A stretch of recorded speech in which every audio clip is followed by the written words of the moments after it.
Stalking elected officials. That's what Democrat Senators Kristen Sinema and Joe Manchin have been dealing with lately, with protesters accusing them of standing in the way of passing their party's massive spending bill.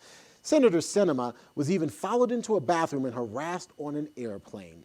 Joining us now to talk about elected officials being stalked is conservative blogger Larry Ward. Larry, welcome to the show. Thanks for having me. It is good to have you. So there is a fine line between being able to hold public officials accountable and going way too far.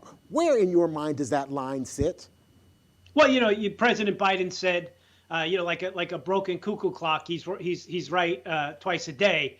But President Biden said this is part of the job, is to take hard questions from constituents. Now, where it goes a little too far is when you follow somebody into a bathroom. I mean, I think that just violates the laws of common decency and respect.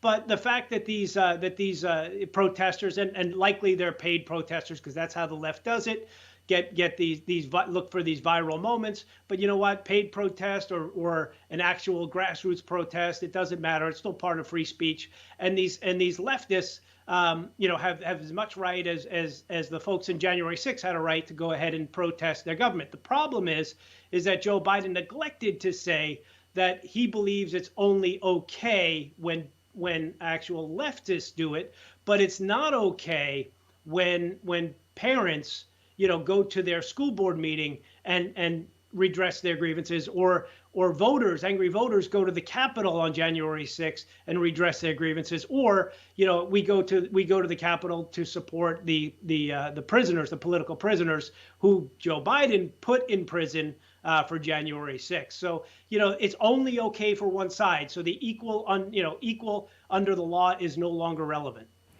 And Larry, this is a big topic right now because I think a lot of people are very surprised that somebody would actually follow somebody into the restroom who's not just washing their hands, but actually trying to use the restroom in peace.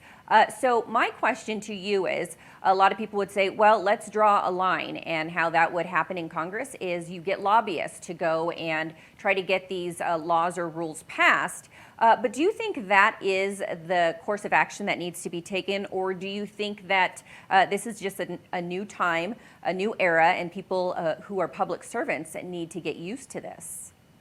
Well, I don't think it's a new time, a new era. Look, the idea that someone chases them in the bathroom, like I said, violates just personal decency. It was uncouth, but the person revealed herself as to be, quite frankly, the trash that she is, following a person into a bathroom and harassing them while they're in the stall. I mean, that reflects poorly on the protester. The truth is, I believe they were on private property and they could have been removed. Kristen Sinema, decided not to remove them. So it's just, quite frankly, it is what it is. And I think that the politicians who have less than a 5% approval rating in Congress right now deserve to be heard from the American people, and whether or not we're going in front of them. Look, I did it. I walked in front of Hillary Clinton and asked her a very important question after Benghazi, and I said to her, I got banged around by the Secret Service to do it, but I got the question out, and as a citizen journalist, and I asked her if Chelsea was the ambassador of Libya, would it have made a difference then? And she stared daggers into me, and I had my intern start my car for a few weeks. But it was a question that had to be asked, and the reason that citizen journalists and activists have to do this is because the American media is not. They are neglecting and abdicating their responsibility. Well, we appreciate your time. As my mom says, you can ask anything, but it's about how you ask it and in the fashion you ask it. As you said, human decency is key. Thanks so much for being here with us. Yes, thank you, Larry. Thanks for having me.